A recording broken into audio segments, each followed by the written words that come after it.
Board के exam में गद्यांश और पद्यांश कैसे लिखना है, यह रहा आपका बोर्ड एग्जाम का मॉडल पेपर और इसमें यह दिया है आपका गद्यांश और पद्यांश। ये गद्यांश और पद्यांश आपके बोर्ड एग्जाम की कॉपी पर बताऊंगा कि लिखने का सबसे बेहतरीन तरीका क्या है और गद्यांश और पद्यांश ट्रिक से कैसे पहचानना है कि यह किस चैप्टर से लिया गया है और इसके लेखक कौन है। और आज की इस वीडियो से 6 नंबर गद्यांश का और 6 नंबर पद्यांश का यानी कि 12 नंबर बिल्कुल फिक्स हो जाएंगे। और प्लस में आज ही के इस वीडियो में मैं आपको सारे मोस्ट इंपॉर्टेंट आपके किताब के गद्यांश और पद्यांश बता देने वाला हूं। तो चलिए बिना देर के वीडियो को स्टार्ट करते हैं और यहां पे आप समझिए कि कैसे इसको लिखना है। तो यहां पर ये रही कॉपी और ये रहा आपका 2026 का मॉडल पेपर। इसमें देखो मैं आपको दिखा दूं तो कहां पर गद्यांश आता है। तो सबसे पहले तो आपको बहुविकल्पीय प्रश्न आपके बोर्ड एग्जाम में देखने को मिलेंगे और उसके बाद यहां पर आएगा खंड ब में प्रश्नोत्तर संख्या 1 में पूछा जाएगा गद्यांश पर आधारित प्रश्नों का उत्तर देने के लिए आपके 6 नंबर का। उसके बाद यहां पर प्रश्न संख्या 2 आएगा पद्यांश पर आधारित प्रश्नों के उत्तर देने के लिए 6 नंबर का।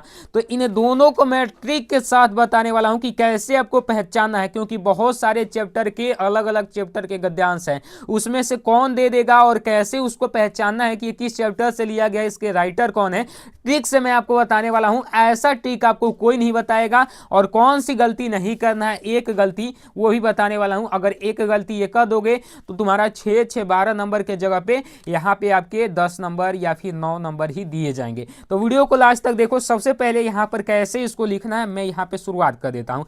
तो सबसे पहले ये खंड ब में है तो यहाँ पर ऊपर आपको ब्लैक पेन से, किस पेन से, आपको ब्लैक पेन से हेडिंग बनाना है क्या, खंड ब, यहाँ पे ऊपर टॉप पे। तो यहाँ पर हम बनाएंगे खंड ब, ठीक, खंड ब, ठीक है, खंड ब।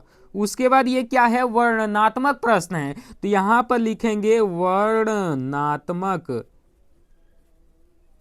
प्रश्न। और बिल्कुल ही आराम से देखना, घबराना मत, क्योंकि ये छोटी सी घबराहट आपके बड़े नंबर लेकर चली जाएगी अगर घबराओगे तो भाई, क्योंकि हम मस्ती में भाई पढ़ाते हैं, आप तो जानते ही हैं। तो देखो सबसे पहले करें, कुसंग का ज्वर सबसे भयानक होता है, इसको पढ़ना है। यह केवल नीति और सद्बुद्धि का ही नाश नहीं करता भाई, बुद्धि का भी क्षय कर देता है। किसी युवा पुरुष की संगति यदि बुरी हो जाएगी तो उसके पैरों में बंधी चक्की के समान होगी। और जहां तक अंडरलाइन दी है वहां तक पढ़ना है, बाकी बाद पोथी पतरा से हमें मतलब नहीं रखना है, ठीक है। तो यहाँ पर देखो, पढ़ने के बाद यहाँ पर आएंगे तो कह रहा है उपयुक्त गद्यांश का संदर्भ लिखिए, ये भी 2 नंबर का। रेखांकित अंश की व्याख्या कीजिए, ये भी 2 नंबर का। कुसंग की तुलना किससे की गई है, क्वेश्चन पूछा गया है, 2 नंबर का। तो सबसे पहले अगर आप इसका संकेत बनाना चाहो तो बना देना, ऑप्शनल है, मैं बता देता हूं। इसको सबसे पहले तो ऐसे स्केच से अंडरलाइन कर देना, इतने वाले को, इसको नहीं करना है, ठीक है। यहाँ पे संकेत अगर आप बनाना चाहो तो बना दो, समय आपको ज़्यादा लगता है तो संकेत, आपकी राइटिंग फास्ट है, समय अगर लगे कि हाँ ज़्यादा है तो लिख दो। संकेत में क्या लिखा जाता है, आगे का 2 शब्द और बाद का 2 शब्द। तो कुसंग का ज्वर भी लिख सकते हो, कुसंग का ज्वर लिख दो, काफ़ी सही रहेगा, और करता है, ठीक है। तो यहाँ पे लिखो कुसंग, कुसंग का ज्वर, ठीक है, और डैश डैश करके लगा दो, करता है, करता है, ठीक है, हो गया। अब देखो यहाँ पे संकेत के बाद यहाँ पे क्या करेंगे, हम लगाएंगे संदर्भ। तो संदर्भ यहाँ पे लिख दो, संदर्भ। आप संकेत को पूरा भी ब्लैक कर सकते हो, ये वाला भी पोर्शन आप ब्लैक से लिख सकते हो, कोई दिक्कत नहीं है। आप ब्लू से भी लिख दोगे तो कोनो दिक्कत नहीं है, कोशिश करना ब्लैक से ही काफ़ी अच्छे से लिखने को। अब देखो यहाँ पे संदर्भ में क्या लिखेंगे, संदर्भ कैसे लिखा जाता है, संदर्भ में लिखेंगे प्रस्तुत गद्यांश, क्योंकि ये गद्यांश है। तो प्रस्तुत गद्यांश हमारी पाठ्य पुस्तक, ये फॉर्मेट आपको सेम चलना होगा कि प्रस्तुत, अभी मैं आपको बता रहा हूँ। उसके बाद पहले लिखो प्रस्तुत, प्रस्तुत गद्यांश, प्रस्तुत गद्यांश हमारी पाठ्य पुस्तक, हमारी पाठ्य पुस्तक। पाठ्य पुस्तक अब कौन सी है, तो आप कहोगे पाठ्य पुस्तक कोई वो थोड़े होगा, एक ही ना है, कौन सी है, हिंदी है। तो यहाँ पे ब्लैक पेन से लिखो हिंदी, क्या लिखोगे, हिंदी, हिंदी। हमारी पाठ्य पुस्तक हिंदी के, हिंदी के, और जिस पार्ट से लिया गया है उस पार्ट का नाम यहाँ पे लिखो। तो किस पार्ट से, तो भाई मितता पार्ट से लिया गया है, तो मितता पाठ से लिया गया है, ठीक है, पाठ से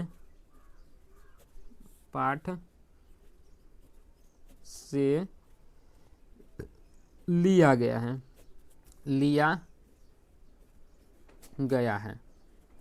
ठीक है। और इसके नीचे यहाँ पे लिखेंगे कि इसके लेखक, यहाँ से भी लिखना शुरू कर सकते हो, तो लिखोगे इसके लेखक कौन है? इसके लेखक भाई, तो इसके लेखक जो हैं आचार्य रामचंद्र शुक्ल जी हैं। और कैसे पता चला कि मित्रता पाठ से लिया गया है, वो भी थोड़ा सा मैं आपको हिंट दे रहा हूँ। आचार्य रामचंद्र शुक्ल जी हैं, रामचंद्र शुक्ल हैं, ठीक है। अब इसको भी इन्वर्टेड कामा में ऐसे बंद कर लेना। तो देखो सबसे पहले कुसंग आ रहा है, मैंने शुरुआत में ही पढ़ के बता दिया कि आपको पता चल जाए। कुसंग मतलब कुसंगति, कुसंगति किस में होगी? मित्रता में ही होगी। यहाँ पे देखो मित्रता भी कहीं पर इसमें लिखा होगा, नहीं लिखा है, लेकिन कुसंगति से पता चल रहा है कि ये मित्रता पाठ से लिया गया है, ठीक है। अब उसके बाद देखो यहाँ पे देखो मित्रता जरूर लिखा होगा भाई, लेकिन यहाँ पे मिलाओगे तो मित्रता आएगा, न तो कुसंग आ रहा है, तो आपको पता चल गया होगा कि ये मित्रता पाठ से लिया गया है। देखो संगति आ रहा है, हाँ संगति, मित्रता ना दे संगति दे तो पता चल ही गया कि मित्रता पाठ से लिया गया है। अब देखो ये संदर्भ हो गया। उसके बाद रेखांकित अंश की व्याख्या, कौन सी गलती करोगे तो नंबर कट जाएंगे, वो भी बताऊंगा, थोड़े देर रुक जाओ। तो रेखांकित अंश की व्याख्या, सबसे पहले आप हेडिंग बनाइए, ठीक है। तो हेडिंग बना दीजिए यहाँ पे रेखांकित अंश की व्याख्या। 2 लाइन भी छोड़ सकते हो, 1 लाइन भी छोड़ सकते हो, कोई दिक्कत नहीं है। रेखांकित अंश की व्याख्या, रेखांकित अंश की व्याख्या, ठीक है। रेखांकित अंश की व्याख्या में कैसे लिखना है, रुक जाओ मैं आपको बता रहा हूँ, ठीक है। तो देखो रेखांकित अंश की व्याख्या में कैसे लिखेंगे, तो यहाँ पे सबसे पहले देखो लिखेंगे कि लेखक कहते हैं कि, या फिर आचार्य रामचंद्र शुक्ल जी कहते हैं कि, ठीक है। तो ये दो या फिर एक वर्ड हमेशा सबसे पहले लिखेंगे, या तो आचार्य रामचंद्र शुक्ल जी लिखो, ना तो लिखो डायरेक्ट लेखक कहते हैं कि, या फिर लेखक का कहना है कि, नहीं कहते हो पुनः पे अभी हेलो कोई बोलता है तो कहते हो कि कह रहे हैं कि, अभी क्या कह रहे हो बाद में कहोगे, लेकिन कह देते हो कि कह रहे हैं कि कल स्कूल हम नहीं जाएंगे, तो पहले कहते हो ना कि कह रहे हैं कि, तो इस तरीके से ही इसमें लिख दोगे कि लेखक का कहना है कि। अब देखो कुसंग का ज्वर सबसे भयानक होता है, कुसंग मतलब गलत संगति का, ज्वर मतलब होता है बीमार या बुखार, ठीक है, सबसे भयानक होता है यानी कि सबसे ज़्यादा खतरनाक होता है, ठीक है। तो लिखोगे कि बुरी संगति ये घातक बुखार के जैसी होती है, ऐसे भी लिख सकते हो, संगति एक घातक बुखार के जैसी होती है, बुखार के जैसी होती है, जैसी होती हैं, ठीक है। अब उसके बाद देखो यहाँ पे कि यह केवल नीति और सद्बुद्धि का ही नाश नहीं करती बल्कि बुद्धि का भी क्षय करता है, यानी कि यह, या फिर लिख सकते हो बुरी संगति हमारे अच्छे आचरण को ही नष्ट नहीं करती, अच्छे आचरण को ही नष्ट नहीं करती,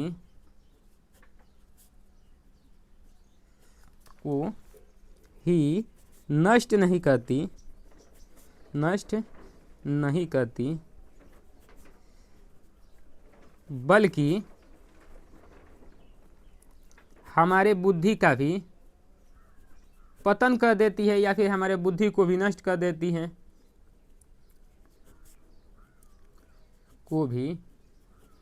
इसी तरीके से आपको बना के लिखना है, ये नहीं कि रटना है, नष्ट कर देती है, ठीक है, हो गया।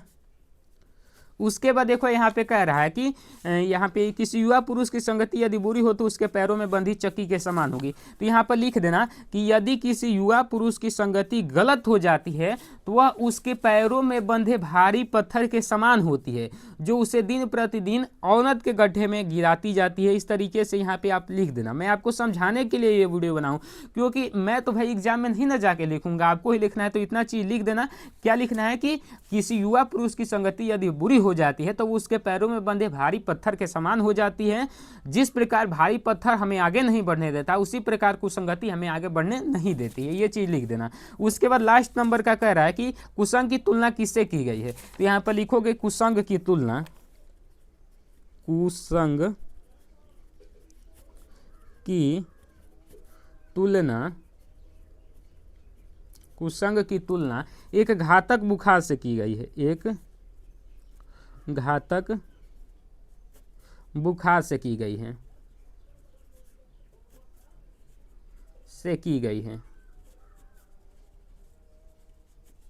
ठीक है, हो गया। अब कौन सी वो गलती मैं बता दूं, अगर कर दोगे तो आपके मतलब काफ़ी अच्छे खासे लेवल पे नंबर काट दिए जाएंगे। ये देखो फर्स्ट नंबर में पूछ रहा है, तो एक चीज़ आपने गौर किया कि यहाँ पे हमने कहीं बार फर्स्ट नहीं लिखा। ये बहुत सारे बच्चे कहते हैं, तो ये लिखना जरूरी है फर्स्ट नंबर। उसके बाद ये लिखना जरूरी है सेकेंड नंबर। मतलब एग्जाम में 2 से 3 नंबर इसी के लिए काट देते हैं, ठीक है। ये लिखा है थर्ड नंबर, तो यहाँ पे लिख दो थर्ड नंबर, ठीक हो गया आपका। और बोर्ड ने अब साफ साफ निर्देश कर दिया है कि आपको हर पेज पे रोल नंबर लिख देना है। तो यहाँ पे कैसे रोल नंबर लिखोगे, RN ऐसे लिख के, और यहाँ पर जो भी अपना रोल नंबर है उसको इस तरीके से लिख देना, ठीक है, हो गया। अब उसके बाद यहाँ पे ये आपका गद्यांश वाला हो गया। अब मैं आपको बताता हूँ कि पद्यांश वाले को कैसे लिखना है। तो इसको मैं नीचे कर देता हूँ। नीचे करने के बाद पद्यांश वाले को देखो, क्योंकि वीडियो को छोड़ के जाओगे तो भाई बहुत ज़्यादा पछताओगे, ठीक है। अब देखो प्रश्नोत्तर 2 यहाँ पे बनाएंगे। प्रश्नोत्तर 2, ये क्या है, पद्यांश है, तो यहाँ पे लिख दो पद्यांश। ये पेन भाई कुछ ज़्यादा ही फास्ट चल रही है। अब देखो, अब यहाँ पे कह रहा है कि उधो मन भय न 10-20, एक हूँ तो सो गए श्याम संग को आराधे इस, इंद्र शिथिल भई केशव बिनु जो देह बिन शीस। अब देखो आशा लगी रही तनि श्वासा जीवही कोटि बरिस, ठीक है। तो भाई संकेत गड़बड़ हो गया देखे लागिन सपना आधी रात का। भाई गाना याद आ गया। देखो तो यहाँ पे उधव मन,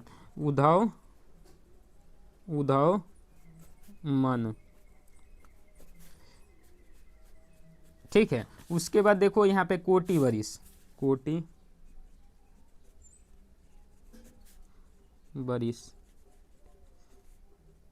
ठीक हो गया। अब देखो यहाँ पे संदर्भ हेडिंग बनाओ, संदर्भ। और संदर्भ कौन से नंबर में पूछा गया है, तो फर्स्ट नंबर में पूछा गया, तो फर्स्ट यहाँ पे हेडिंग बना दो। संदर्भ कैसे लिखना है, तो ये आपका पद्यांश है, तो सेम पैटर्न वही चलेगा। प्रस्तुत, सबसे पहले तो मैं आपको ट्रिक बता दूं पहचानने का। तो देखो इस सबसे पहले पढ़ोगे, यहाँ पे देखो आ रहा है सुर मतलब सूरदास, क्योंकि भाई एक ही सुर में चलते थे। सुर मतलब होता है कि आंख से जिनको दिखाई नहीं देता उनको सुर बोलते हैं, ये ना कि सूर्याइले जो चलता है उसको सुर नहीं बोलते हैं। अब देखो सूरदास हो जाएगा, इनके क्या है रचनाकार हो जाएंगे। अब उसके बाद ये किस पाठ से लिया गया है, तो सूरदास के पद ही आपका एक है इसमें, तो बस वही हो जाएगा। तो लिखोगे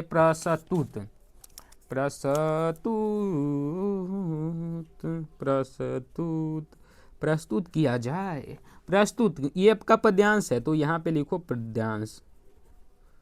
पद्यांश। हमारी पाठ्य पुस्तक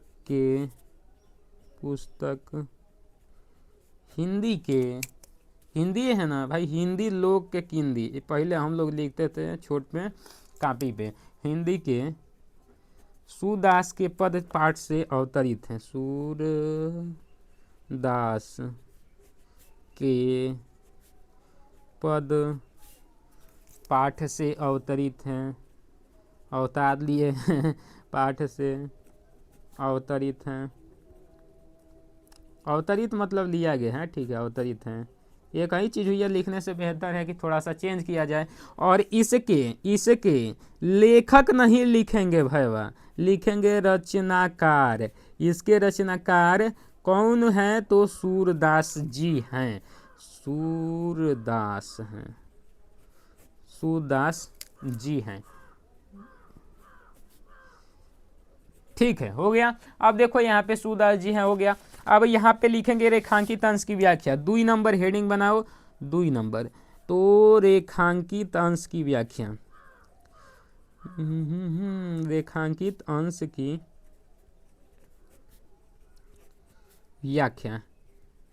और जिस प्रकार से मैं लिख रहा हूँ बोर्ड एग्जाम में भी आपको ऐसे ही लिखना है। ठीक है, रेखांकित अंश की व्याख्या में क्या लिखेंगे कि उद्धव कहते हैं ना, उद्धव से सखिया कह रही है ना कि हे उद्धव, हमारा मन 10-20 नहीं है, 10 को मन नहीं है भाई, ये कहीं ना मन होता है। तो लिखेंगे उद्धव जी से, उद्धव जी से कौन कह रहा है? सखिया, सखिया कह रही हैं, कह रही हैं कि हे उद्धव, हे उद्धव जी, हमारा मन 10-20 नहीं है, हमारा मन 10-20 कितना 30 नहीं है, 10-20 केवल 10-20 नहीं है, 10-20 नहीं है। मतलब क्या कहना चाह रही हैं? 10-20 नहीं है, इसका मतलब कहना चाह रही हैं कि सभी के तरह, सभी के तरह हमारे पास भी एक ही मन है, हमारे पास भी एक ही मन है। ठीक है, एक ही मन है, एक ही मन है। ठीक है, एक ही मन है। उसके बाद यहाँ पे देखो, एक हूँ तो सो गए श्याम संग को और आधे ईस, और हमारा वही एक मन, हमारा वही एक मन था जो श्री कृष्ण के साथ, श्री कृष्ण के साथ मथुरा चला गया है, चला गया है। ठीक है, चला गया है। ठीक, अब देखो यहाँ पे चला गया है, तो यहाँ पे आगे कह रहा है कि इंद्र शिथिल भई केशव बिनु जो दही बिन शीस, यानी कि केशव बिनु यानी श्री कृष्ण के बिनु हमारी इंद्रिया शिथिल हो गई है, और जो देह बिनु शीस यानी कि और हमारे शरीर का दशा ये हो गया है कि बिना सिर का हमारा शरीर हो गया है, हमारा शरीर काम नहीं कर रहा है। आशा लगी रही तो निश्वासा जीव ही कोटि बरिस, और इसी आशा के सहारे कि श्री कृष्ण वापस लौटेंगे, हम इसी आशा के सहारे करोड़ों बरस यानी कोटि वर्ष मतलब करोड़ों बरिस जीवित रह लेंगे। उद्धव जी से ये बात कह रही हैं, तो यहाँ पे आप लिख दीजिएगा बेहतर तरीके से। अब यहाँ पे देखो, मैं तीसरा नंबर आपको बता रहा हूँ। तीसरा नंबर बात क्या है? तो तीसरा नंबर बात ये है कि गोपियों की बातें श्री कृष्ण तक कौन पहुँचा रहा है? तो गोपियों की बातें श्री कृष्ण तक अभी आपको नहीं समझ में आ रहा है, नहीं समझ में आ रहा है ना, तो नहीं समझ में आ रहा है तो अपने आप को एक थप्पड़ ऐसे मारिए, मारने के बाद कहिए कि काहे नहीं समझ में आ रहा है ये बतियाँ, कि कौन पहुंचा रहा है। अब समझ में आया?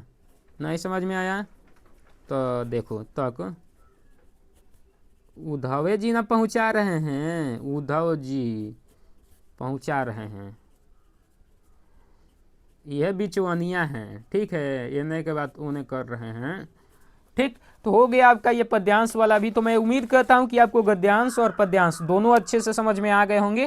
तो आशा करता हूं आपको अच्छे से समझ में आया होगा, तो आप वीडियो को लाइक करेंगे। अगर आप हमारा कोर्स बाई करना चाहते हो, जो कि अंतिम महीनों में आप तैयारी करके अच्छा स्कोर कर सके, तो ये सारा का सारा चीज़ आपको केवल 199 रुपये में मिल जाएगा। सारे सब्जेक्ट के इंपॉर्टेंट है, हैंडरिटन नोट्स, 5 ईयर के previous year paper, model paper, copy कैसे लिखना है, सब चीज़। तो आपको 2 नंबर मैं दे रहा हूं, या तो आप इस नंबर पे संपर्क कर सकते हो या फिर इस नंबर पे, किसी एक नंबर पे व्हाट्सएप पर मैसेज करना, मैसेज करोगे वहीं पर स्कैनर भेज दिया जाएगा, वहीं पे पेमेंट करके स्क्रीनशॉट भेजोगे, तुरंत आपके व्हाट्सएप पर ही PDF मिल जाएगा। तो जल्दी से कर लेना, क्योंकि अब समय आपके पास नहीं है। बाकी वीडियो को आप लाइक वगैरह कर ही दिए होंगे। जय हिंद, वंदे मातरम। अगला टॉपिक लिख देना, किस टॉपिक पर चाहिए।